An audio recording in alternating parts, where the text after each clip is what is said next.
Good day, viewers. Welcome to Afris Concept TV, your number one reliable channel where you get updated and enlightened on what is happening around you. I appreciate you for the time spent while watching and viewing our channel.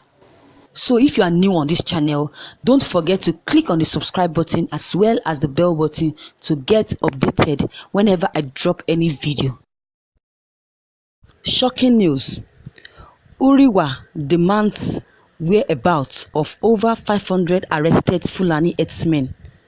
A pro-democracy group, Human Rights Writers Association of Nigeria, Huriwa, has challenged the hierarchy of Nigerian Police Force (NPF) to transparently account for the exact whereabouts of over 500 paraded suspected armed Fulani bandits, kidnappers and other sundry army hoodlums arrested early in the year. Huriwa claimed that the police only had delight in parading suspects without being persecuted. In a statement by its national coordinator, Emmanuel Onwubiko, he said it was regrettable that whereas the police and frequently parade hundreds of suspected armed kidnappers and hoodlums, but only very few, notably the billionaire kidnapper Mr. Evans, has been persecuted, whereas all others arrested around the northern exit, made up of armed Fulani herdsmen turned bandits and kidnappers, have been known to have been persecuted the same way that Evans, the billionaire kidnappers, have faced the long arm of the law before the Lagos State High Court of Justice for his heinous crimes against humanity.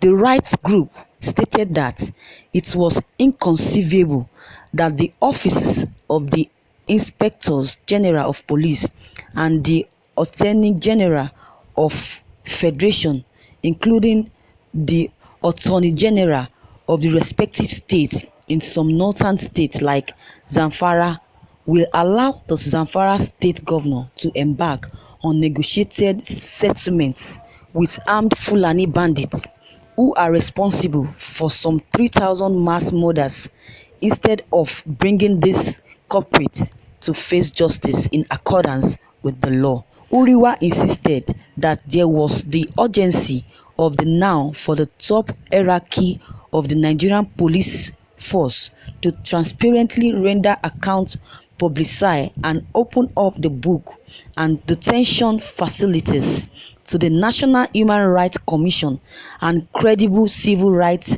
advocacy groups all across the country to verify the exact situations concerning the progress of prosecution or otherwise of the well over 500 paraded suspected armed Fulani bandits and kidnappers. The rights group said that the measures was necessary so that the insinuations that the police usually set free these armed Fulani bandits and armed herdsmen as soon as they are paraded in the media is doused. Huriwa wondered why suddenly there is a spike in armed Fulani bandits in far-away Enugu State, in which over 24 innocent persons, including Catholic priests, have been slaughtered.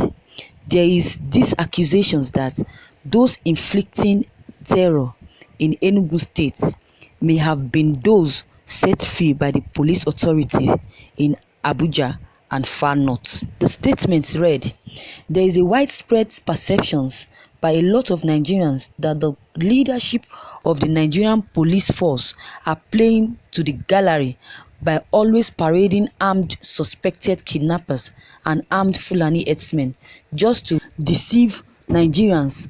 But those same Nigerian police, headed by Alhaji Adamu Muhammad, is accused of not being straightforward with Nigerians regarding what happens with these armed Fulani bandits as soon as the media goes to the market with the propaganda that they have been arrested and paraded.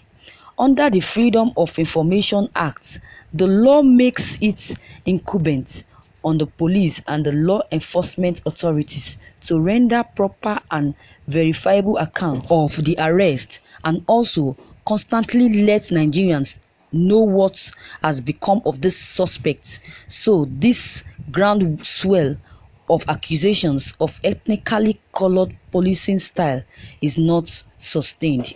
It would be recalled that about 36 suspected kidnappers were nabbed and paraded by the Commissioner of Police in the state earlier this year.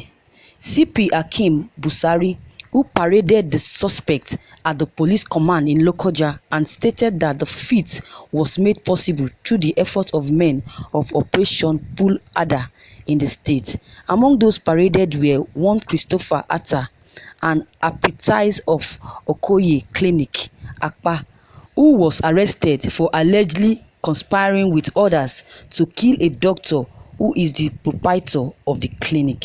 He also said that two kidnapped suspects, John Okonkwo and Lawan Gambo, were arrested in the process of collecting 10 million ransom for the kidnap of one Mr. Uchenna Ugbo, a cow dealer in Lokoja, on June 5, 2019. He also added that one Echeme Kizito was arrested for threatening to kidnap the chairman of the state chapter of the Nigerian Labour Congress and members of his family.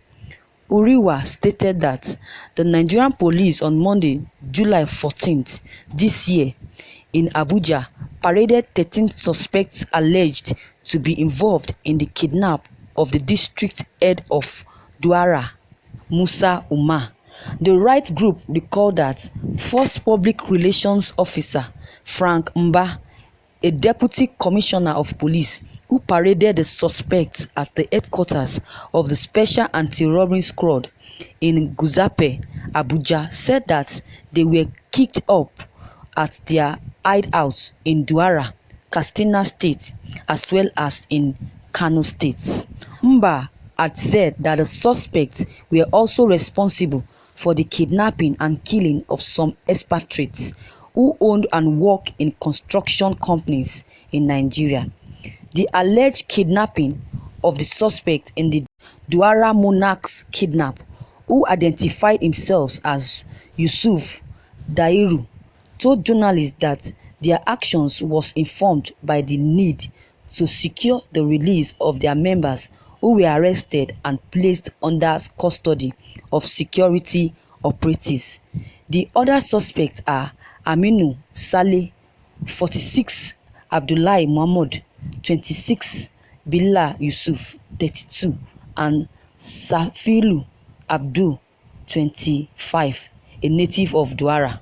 Huriwa recalled that the kidnappers said that their 7-man gang with AK-47 killed the driver of Upeng chairman because of his stubbornness, adding that they successfully negotiated and collected the ransom which they shared before releasing the victims.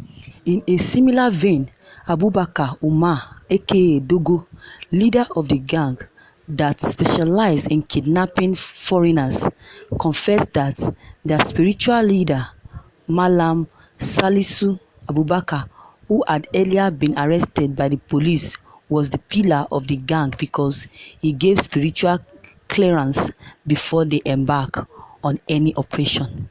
It is therefore expressed disappointment that not much of information flows out after those media shows of parading armed suspected kidnappers and armed Fulani herdsmen, and this conspiratorial silence has therefore led to the emergence of strong suspicions of collusion between the Nigerian police force and those armed Fulani bandits.